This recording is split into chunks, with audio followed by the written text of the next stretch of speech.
Gracias, profesor Germán. Muy buenos días para todos. Al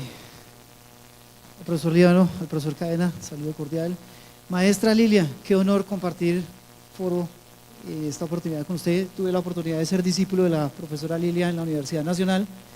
y entonces va a ver usted si perdió el tiempo conmigo o si le fue bien conmigo. Sé que no perdió el tiempo, eso sí, créame que sí. Saludarlos, vamos a abordar el tema de conflictos o referido a conflictos socioambientales en torno a la cuenca del río Tunjuelo. También trabajo el tema de gestión conflictual y en ese orden de ideas, pues esa es la invitación concreta que me han hecho para este foro. Tengo que decir que en efecto el cauce de escorrentía correspondiente a la cuenca del río Tunjuelo, del río Tunjuelito, abarca básicamente una longitud de 73 kilómetros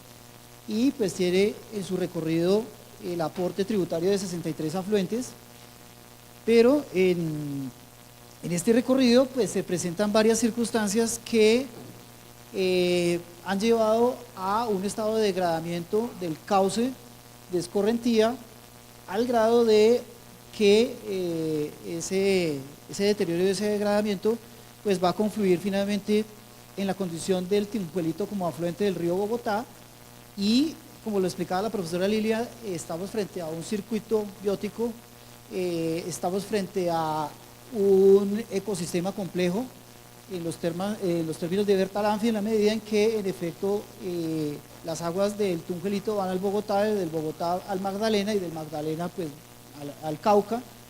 se une con el Cauca y bueno, esto finalmente llega al Océano Atlántico. Y el océano o las corrientes marinas tienen una función importantísima dentro de lo que es el funcionamiento del ecosistema global planetario, ¿no?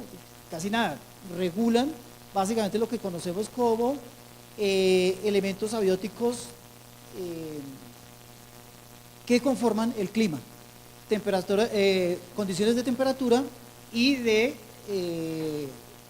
humedad que se presentan en la atmósfera. Luego, efectivamente, pues sí hay una incidencia tal vez microscópica en lo que tiene que ver con el cambio climático, lo que le pasa al Tunjuelo, pero esa es la realidad. Condiciones de evaporo, transpiración o lo que conocemos como humedad. En ese orden de ideas, el río Tunjuelito nace, tiene su nacimiento en uno de los páramos más importantes del mundo, uno de los ecosistemas, uno de los pocos ecosistemas que representa un escenario de biodiversidad único, fuente de agua, y es el páramo de Sumapaz en la laguna de Sichacá, Chisacá. Le hago la corrección y en efecto acepto respetuosamente el llamado de atención del público. Y en ese orden de ideas, lo primero sería empezar a decir que en mi concepto, esto está contenido en la tesis de maestría que presenté como opción de grado para la maestría en bioética en el tema ambiental sobre lo que fue la gestión de un conflicto socioambiental, pero en el humedal de Córdoba. Y ahí estoy señalando que el conflicto ambiental puede ser catalogado igualmente como una disputa o confrontación,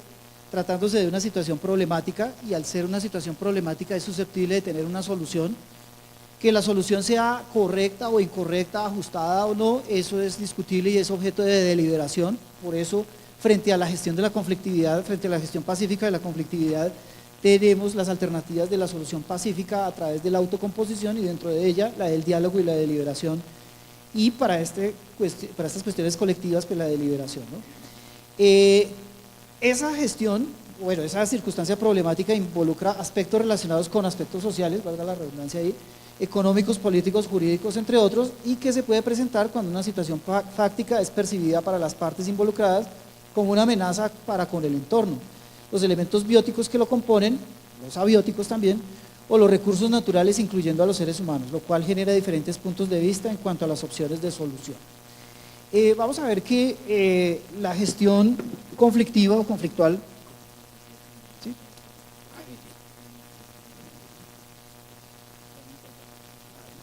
¿sí? La gestión conflictual dentro de lo que es el río Tunjuelito involucra el análisis de lugares tiempos y contextos. Entonces, en ese orden de ideas, la cuenca alta, que es básicamente esa porción, ese segmento del río que abarca su nacimiento en el río Sumapaz y por lo menos la llegada hasta el punto de arribo a lo que hoy conocemos como el relleno sanitario de Doña Juana, pues esa cuenca alta ha tenido una serie de afectaciones progresivas, distintas en el tiempo, pero que han tenido una incidencia directa sobre lo que es el cauce hídrico. Por lo menos a partir del siglo XIX y principios del siglo XX, los conflictos territoriales en el páramo del Sumapaz fueron evidentes en cuanto a, por ejemplo, disputas tan conocidas como la que se presentó por la hacienda del Chocho, ¿no? Disputa que va a ser posteriormente tratada de resolver a través de lo que fue la gestión del primer gobierno de la República Liberal de Enrique Olaya Herrera, con la expedición de la Ley 200 de 1936, que buscaba una reforma agraria y por esa vía tratar de llegar a una redistribución equitativa, entre comillas, de la tierra, y de esa forma, pues, de alguna manera, democratizar el latifundio, ¿no? En ese orden de ideas, los conflictos son eminentemente territoriales, son por disputas de territorios, de espacio, de disputas espaciales entre quienes disputan la tenencia legítima de la tierra y quienes disputan la posesión del mismo. Y esa disputa sobre este espacio territorial tiene que ver básicamente con lo que va a ser posteriormente el uso del páramo para destinarlo a labores eminentemente agrícolas, especialmente la papa, ¿no? Entonces ese es un interés económico que va a prevalecer inclusive hasta el día de hoy, pero como nosotros lo sabemos, en el cultivo de la papa al día de hoy se requieren algunas ayudas, abonos, nitrógeno fosforados, que eventualmente por efecto de percolación, cuando son combinados con el agua y efecto de gravedad, eso de alguna manera está afectando los acuíferos que están rodeando el entorno natural del bioma de páramo. Y podemos identificar entonces en una temprana instancia del siglo XX conflictos territoriales agrarios y el uso del páramo.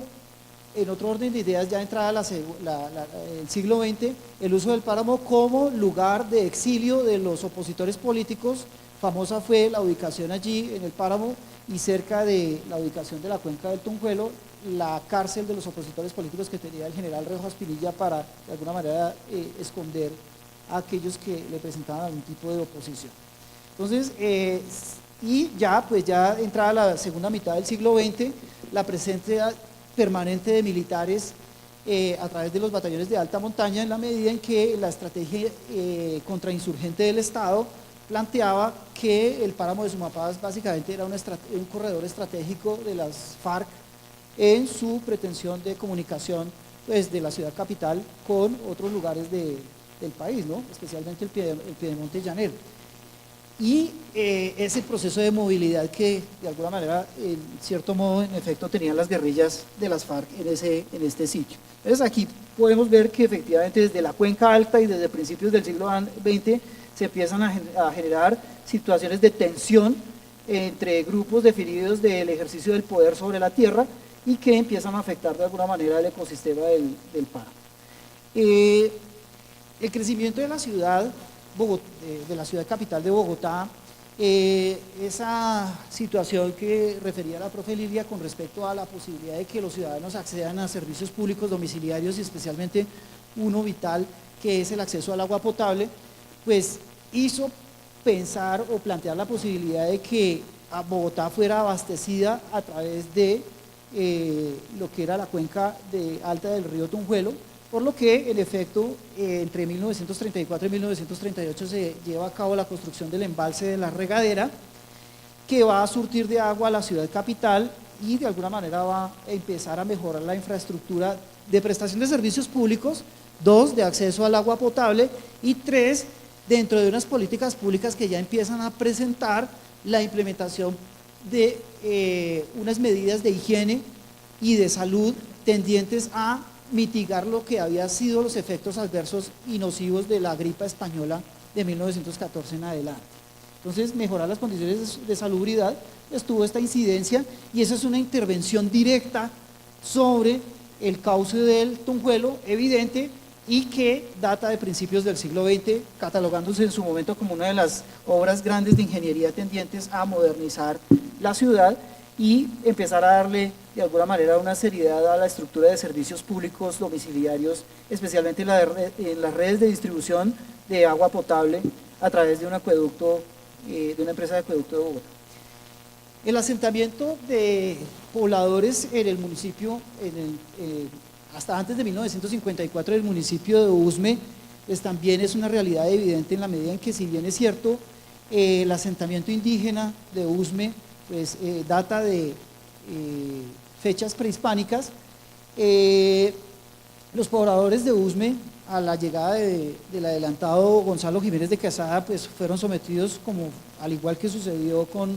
los otros grupos indígenas presentes en la sabana, a procesos de asimilación y a procesos de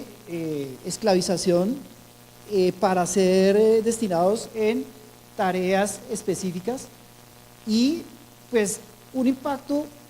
que genera la ubicación de Usme en la cuenca del Tunjuelo, un impacto bajo pero significativo, es el crecimiento de esta población, que básicamente es considerada el área rural de Bogotá. La interconexión, la posibilidad y la interconexión de Usme con la ciudad capital a través de la avenida Caracas en los años 40 y 50 va a dar lugar a un fenómeno de territorialización de lo que va a ser la cuenca media del Tunjuelo, y en ese orden de ideas las áreas de desbordamiento y control de regulación del caudal hídrico del río a través de lo que es la recepción a través de los reservorios de los humedales ubicados en esta área, pues eran los que permitían que en la época de lluvias efectivamente el caudal del río se regulara y que efectivamente pues hubiera ahí un proceso de escorrentía que presentaba unas características propias, pero que es interrumpida por fenómenos de urbanización y de sobreexplotación minera, legal e ilegal, a partir de la segunda mitad del siglo XX. El impacto de Usme pues, sobre el río Tunjuelo es mínimo realmente, pero en efecto pues, es algo para tener en consideración y es algo que efectivamente merece tenerlo en cuenta. La cuenca media y baja del río Tunjuelo pues, me va a hablar de un escenario en el cual el cauce del Tunjuelo viene a desbordarse en las épocas de alta pluviosidad y viene a funcionar el humedal como un reservorio de ese sobresaturación del caudal hídrico. Entonces las crónicas de la conquista, especialmente de la sabana, nos van a hablar de un escenario natural, de un entorno natural muy distinto al que vemos nosotros hoy, rodeado de lagos y pantanos, bueno, humedales, que en efecto en las épocas de alta pluviosidad se veían saturados por las aguas de los ríos que atravesaban pues, el lugar donde en efecto la ciudad va a asentarse y expandirse. Y en ese orden de ideas, en esa cuenca media, vamos a empezar a visibilizar fenómenos de minería de hecho, lo que conocemos hoy minería de hecho, más o menos principios del siglo XX, ya digamos a una gran escala, y el fenómeno de los chircales, ¿no? Entonces, tenemos que esta parte sur de la ciudad se conforma orográficamente de dos, digamos, estructuras distintas, diferenciadas, pero que obviamente hacen parte de la misma estructura orográfica. Una es, digamos, el rezago de lo que es la estructura orográfica Sumapaz, que va a abarcar lo que hoy día es la localidad de Rafael Uribe Uribe, parte obviamente de Ciudad Bolívar, parte de Bosa, y esta conformación orográfica nos va a presentar una estructura de calizas, areniscas y otra serie de materiales pétreos y de arena que efectivamente son insumos tremendamente valiosos para la construcción, tanto de obras civiles como de obras públicas. Y por otra parte, la superficie de lo que fue anteriormente el lecho lacustre de la gran laguna de la sabana, que me habla de materiales arcillosos de material particulado muy compacto que efectivamente pues, se va a acumular en forma de sedimentos, pero que con el lapso del tiempo se va a volver a visibilizar y básicamente me van a permitir la extracción de gredas, a partir de estas estructuras de cambisoles, lo que utilizamos para hacer ladrillos en efecto, arcillas, cambisoles, y eso hace que efectivamente la estructura latifundista haga una transición del cultivo a la producción de ladrillos a través del chircal. Y el chircal revela unas condiciones socioeconómicas de estas personas que están en este entorno, en este contexto específico de sobreexplotación, por lo general de parte del dueño del lote de terreno, que comprenderá entre otras las haciendas El Tunal, La Fiscala, las haciendas de Tunjuelito y otras dos más que en este momento se me va el nombre, y que posteriormente van a ser objeto de urbanización y que van a generar un fenómeno de conurbación entre lo que es la expansión de la ciudad hacia el sur, especialmente generada por fenómenos asociados a la violencia política en los años 40, 50 y 60. El fenómeno del chircal es algo que de alguna manera trae un fenómeno asociado, y es la explotación de la niñez y la infancia, y esto dentro del escenario pues de la cuenca media del Tunjuelo. Los desplazamientos masivos del campo a la ciudad, especialmente generados por la violencia política, empiezan a generar una serie de asentamientos, en algunos casos legítimos, en otros casos fomentados por la piratería urbana, los urbanizadores piratas, y en ese orden de ideas, la hacienda del Mochuelo, el Tunjuelo, Tunal, La Fiscala, pues son objeto de algunos procesos de urbanización, en algunos casos ordenada, en otros casos no obedecen a un ordenamiento territorial estructurado, pero eso no quiere decir que efectivamente las dinámicas sociales que se presentan en estos complejos urbanísticos no tengan una incidencia sobre lo que es la cuenca del río. La necesidad de legitimar la existencia de ciertas urbanizaciones en este lugar hizo necesario que el Distrito Capital tuviera que ampliar la red de recepción de alcantarillado, aguas servidas, pero también ampliar la red de acueducto para alcanzar a estas urbanizaciones, no alcanzando así a las ilegales, y eso genera situaciones de tensión. ¿En dónde proceder a disponer de los vertimientos o aguas servidas de todas estas comunidades? Pues bueno, tenemos un cauce hídrico disponible y no va a ser más que la cuenca del Tunjuelito, que a través de una serie de conexiones cerradas va a ser el destinatario de muchos de estas aguas servidas y de estas aguas, obviamente sin ningún tipo de tratamiento previo. La hacienda La Fiscala se convierte en algún momento en los años 60 como ese proveedor de lo que va a ser van a ser los materiales pétreos y de construcción esenciales para el desarrollo de la ciudad. Pero lo que hoy conocemos como el Parque Industrial y Minero del Tunjuelito, parte de una explotación medianamente tecnificada a ser de gran impacto en la medida en que hay una alteración dramática de lo que es tanto el curso de la escorrentía del cauce hídrico del Tunjuelito como de la afectación de los acuíferos asociados a el cauce de la cuenca la cuenca del cauce del Tunjuelito. En la medida en que, en efecto, la sobreexplotación pues ha llevado a fenómenos como los que observamos en la diapositiva, ¿no? Grandes depósitos hídricos sobresaturados de material sedimentario y con afectación de desaparición de la capa vegetal superficial y exposición de efectivamente la capa pétrea, que necesariamente genera material de arrastre, afectando una cualidad física del agua que es básicamente el nivel de saturación de sólidos suspendidos en el agua, o lo que da lugar a una condición organoléptica de valoración del agua, que es el nivel de turbiedad, ¿sí? Sin carreta, el río se vuelve lechoso, se vuelve amarillo, ¿sí? Y básicamente es por la arena disuelta que lleva. ¿Sí? Eso fue lo que dije en palabras anteriores. Entonces, sí, el río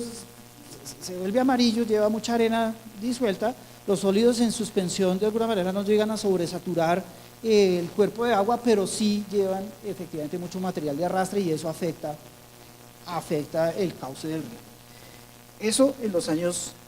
50 y 60 en adelante es una… bueno, al día de hoy el impacto, porque me preguntarán ustedes, bueno, ¿y cuál es el conflicto socioambiental ahí? El conflicto socioambiental se da cuando eventualmente se le da la oportunidad, como decía la profe Lilia, a la entrada del gran capital transnacional a partir de los años 90, con ese proceso de levantamiento de ese proteccionismo que nosotros teníamos a nivel económico. La lógica de mercado permite que efectivamente haya una inversión extranjera y que todas estas estructuras que estaban haciendo parte inicial del complejo de explotación sean llevadas a una dimensión mucho más amplia. Empresas como Holcim, al día de hoy Cemex, grandes transnacionales que tienen poder no solamente económico y político, hacen mucha resistencia a la autoridad ambiental con respecto a lo que puede ser el proceso sancionatorio ambiental, y vemos una tensión entre las comunidades afectadas eventualmente por fenómenos de remoción en masa, mejor dicho, esa vaina se derrumba. 2, la inestabilidad del suelo. 3, la imposibilidad de la autoridad ambiental de ejecutar las posibles sanciones ambientales sobre efectivamente estas personas jurídicas que obviamente hacen mucha resistencia frente a lo que son las posibilidades de sanción administrativa ambiental de la autoridad. Y 3, esa asociación de la perturbación de la inversión extranjera privada con respecto a lo que puede ser esa iniciativa de resolución de conflictos por vía arbitral a nivel internacional cuando este tipo de fenómenos se presentan. Es una perturbación a la inversión transnacional. Pero de fondo pues tenemos una afectación a la comunidad, y entonces identificamos una tensión: comunidad, ciudadanía, autoridad ambiental y gran capital. Durante los años 40 y 50 también se produjo, digamos, un desplazamiento muy especial de una comunidad muy puntual desde municipios como Villapinzón, Chocontá, hacia lo que hoy es el asentamiento del barrio legalizado San Benito. Y con ellos, con esta migración, pues vino también eventualmente una serie de prácticas culturales asociadas a especialmente la curtiembre de cueros, ¿sí? Entonces, el asentamiento de San Benito, en una extensión más o menos, una longitud de más o menos 10 cuadras sobre el cauce de la cuenca media del río Tunjuelo, empezó a evidenciar una serie de conexiones cerradas, no permitidas obviamente, que no estaban directamente conectadas a la red de alcantarillado y disposición de vertimientos de la ciudad, sino que iban directamente hacia el cauce del Tunjuelo, afectándolo, y esto se da más o menos desde esa época, años 40, 50, y el fenómeno de vertimientos a través de conexiones cerradas, si bien es cierto ha habido una intervención especialmente de la empresa de acueducto y alcantarillado de Bogotá y de la autoridad ambiental, aún subsiste y permanece en algunos casos. Se han adoptado estrategias de reducción de carga contaminante, y a pesar de que el decreto 3036 del año 2007 establece cuáles son los parámetros, modificado por la norma de 2014, establece cuáles son los parámetros para de alguna manera generar vertimientos sobre un cauce de agua, es evidente, no hay que ir muy lejos, ni uno tiene que ser ingeniero sanitario para saber que en efecto la incidencia negativa de sobre todo el uso de metales pesados tales como el cromo o el mercurio utilizados en los procesos de limpia, de despelaje, de curtiembre de la piel, pues generan sustancias que no son solubles en el agua, que además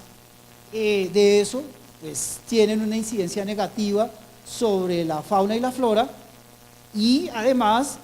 tienen una incidencia sobre lo que es la valoración de la demanda bioquímica de oxígeno y la demanda biológica de oxígeno, ¿sí? En la medida en que los seres vivos obedecemos más hacia los procesos fundamentados en la química orgánica, el carbono, el oxígeno, el nitrógeno, entre otros elementos químicos. Los seres humanos no reaccionamos favorablemente con respecto a lo que son, por ejemplo, aquellos elementos que están ubicados en la mitad de la tabla periódica y que denominamos metales pesados, en la medida en que condiciones como, por ejemplo, la asimilación a la solubilidad de este tipo de sustancias generan en nosotros toxones o procesos de intoxicación a largo plazo, y pues eso tiene una incidencia negativa sobre la salud de las personas y de los animales. Caso concreto, voy a hablar de el mercurio, ¿sí? El mercurio es uno de los pocos metales que en la naturaleza presenta la forma de la materia del estado líquido, ¿sí? Y es un metal pesado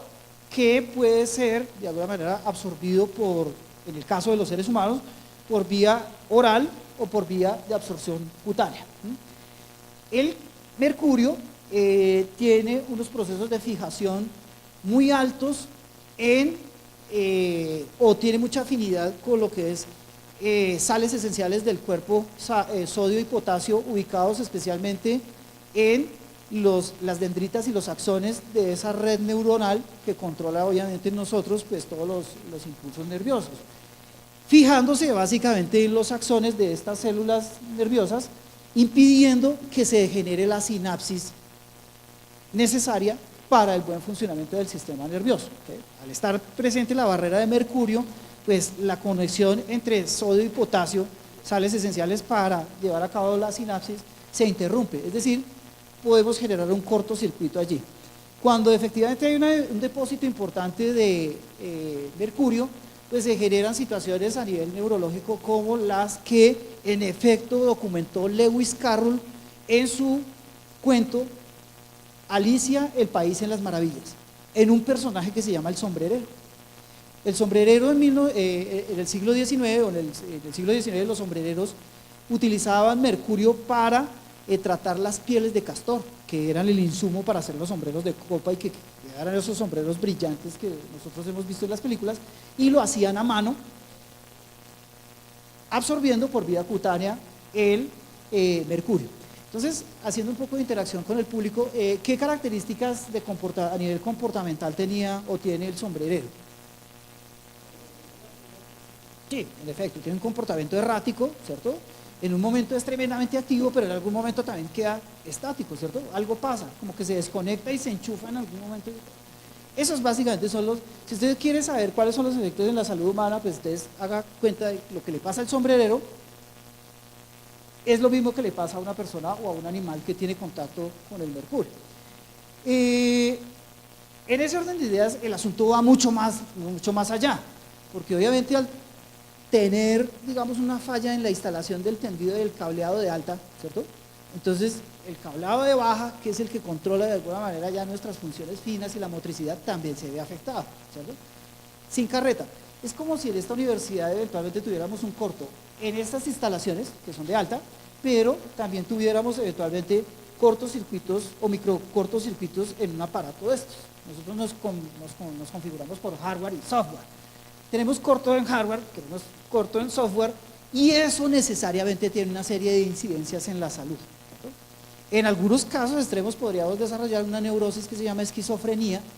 en la medida en que, en efecto, pues, va a haber una incidencia. Solamente estoy hablando del mercurio y solamente estoy hablando del fenómeno de vertimientos. Ahí, ¿cuál es el conflicto? El conflicto es producción legítima, que en efecto aporta a la ciudad pago de impuestos y otra serie de pago de impuestos de industria y comercio, frente a la prerrogativa de la comunidad de gozar de un ambiente sano, pero no solamente de la comunidad humana, sino de la comunidad biótica y los elementos abióticos que hacen parte de ese entorno. Para los años 70 y a partir del fenómeno de las curtiembres, entonces en la instalación y construcción del frigorífico de Guadalupe, aquí vemos una conexión errada, no es del frigorífico, el frigorífico está al otro lado de la avenida de la autopista sur, pero aquí vemos cómo eventualmente materia orgánica es dispuesta sin ningún tipo de tratamiento al cauce del Tunjuelo, que aparte de presentar en cuanto a condición organoléptica de turbiedad, alta turbiedad y materiales sólidos disueltos en altas concentraciones, pues también tenemos las sustancias químicas que vienen allí de otras actividades humanas, y este también es un gran problema al día de hoy. El ejercicio de una actividad lícita como lo es el comercio, enfrentado pues con el interés legítimo de contar con un caudal de un río tributario del Bogotá en condiciones óptimas pues para obviamente disminuir la carga contaminante. Y acá pues bueno, una disposición inadecuada de escombros que afecta necesariamente el cauce del río. En 1988 la situación con respecto a lo que era el saneamiento básico de la ciudad y especialmente la disposición de residuos sólidos hizo necesario pensar en un lugar para disponer eventualmente toda esa generación de basura, residuos sólidos de Bogotá, y básicamente se establece que debe haber un sitio en el cual se detenga esa mala práctica de los botaderos a cielo abierto y que haya un manejo tecnificado de los residuos a través de lo que es un relleno sanitario, y eso es lo que da lugar a que Doña Juana efectivamente empiece a funcionar. Con todas las falencias que ya conocemos, con todas las incertidumbres, el hecho es que en el año 1997, 2.300.000 toneladas de residuos sólidos que no fueron de alguna manera dispuestos en una forma adecuada, generan una remoción en masa, y eso afecta directamente la cuenca media del Tunjuelo. Sin carreta, hay una montaña de basura grandísima, se derrumba y una gran parte cae al río, y si cae al río, pues obviamente el cauce de escorrentía va a tener contacto con esos residuos. Es lo que pasa aquí, es lo que pasa acá. Y el problema con Doña Juana es que aparte de la presencia de residuos sólidos en el cuerpo de agua, pues también tenemos presencia de lixiviados, que son degradados, que por efecto de percolación, son líquidos que por efecto de percolación atraviesan un sólido, y esos líquidos eventualmente tienen una característica: no son solubles en agua, por ser biodegradados, son toxones, son tóxicos, y los grados de toxicidad de los lixiviados pues tienen una incidencia directa sobre el cuerpo de agua y necesariamente sobre los niveles de oxígeno bioquímico y de demanda biológica de oxígeno, incidiendo en la multiplicación de organismos especialmente anaerobios como las bacterias cianófilas. Entonces, eso, las bacterias cianófilas generan unos procesos de síntesis de una enzima, la galactosidasa, a través de unos microorganismos que se llaman bacteria, la que nos produce el cólera, Escherichia coli, ¿sí? Escherichia coli. Y cuando esa bacteria está en contacto con el ser humano y nuestro sistema inmune la rechaza, pues obviamente eso genera una incidencia, y es la necesidad de expulsar ese organismo, y básicamente la persona puede tener incidencia grave sobre su salud por fenómenos de deshidratación por diarrea, ¿no? Entre otros, ¿no? Para analizar la calidad de un vertimiento tenemos que tener en cuenta varias circunstancias. Se me había olvidado decir eso. La calidad y naturaleza de las sustancias disueltas en el vertimiento, la temperatura, potencial de hidrógeno o pH, si es ácida o básica, electroconductividad, nivel de saturación de grasas,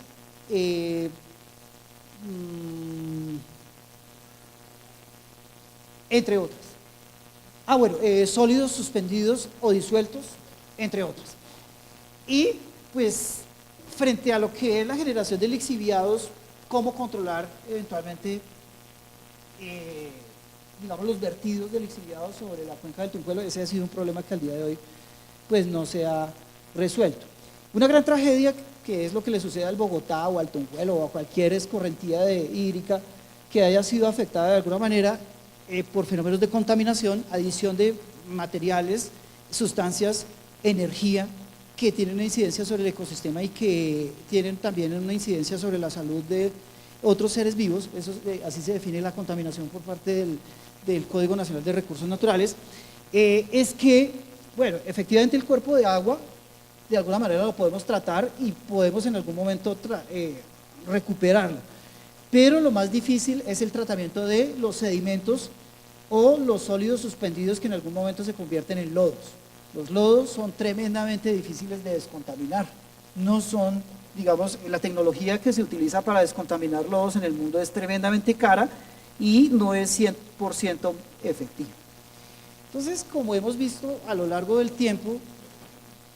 y ustedes me preguntarán, bueno, ¿y cuál es la disputa, cuál es el conflicto en el caso de la instalación de relleno Doña Juana en el Tunjuelo? Pues básicamente la misma que tenemos al día de hoy, en la medida en que Unidad Administrativa Especial de Servicios Públicos, que es la que administra el relleno, Alcaldía, Corporación Autónoma Regional de Cundinamarca y básicamente en ciudadanía en general, están frente a una tensión que está intermediada por la violación de un derecho fundamental y es la de la protección de un ambiente sano. ¿Cómo es posible que eventualmente nosotros como ciudadanos nos expongan a este tipo de circunstancias cuando el Estado está en la obligación de garantizar efectivamente la vida y la seguridad de las personas a través del saneamiento básico? ¿Y cómo es que el saneamiento básico tiene un efecto perverso y adverso sobre nuestra salud e incide de manera negativa sobre nuestra salud? Doctor.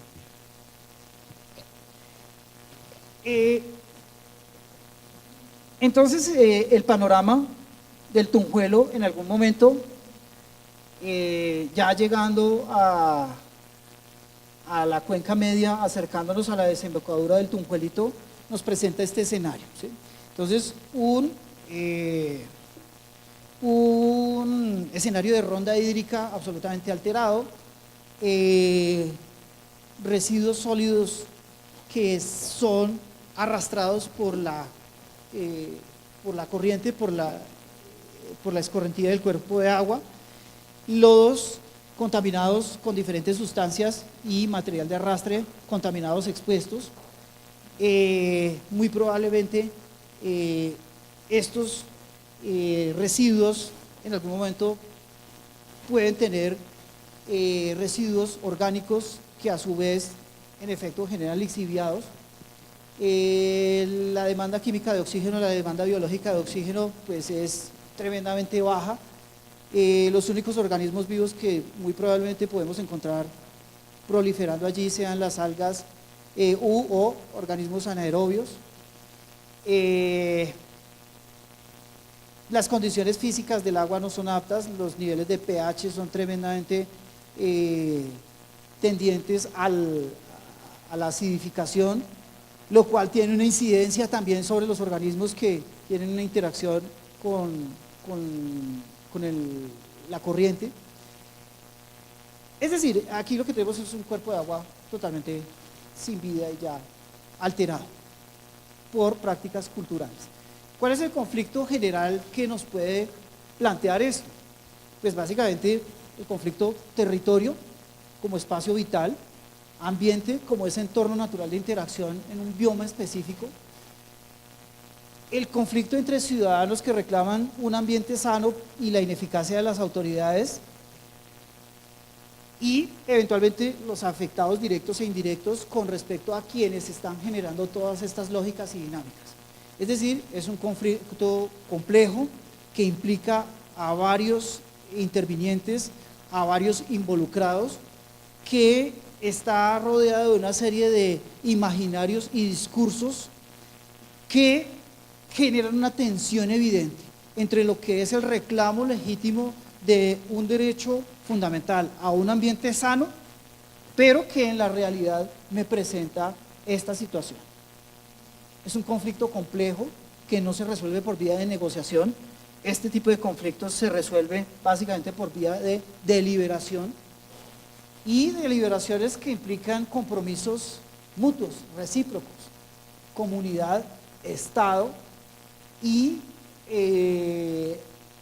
que verdaderamente tengan una incidencia sobre un ambiente tan degradado como el que nos presenta esta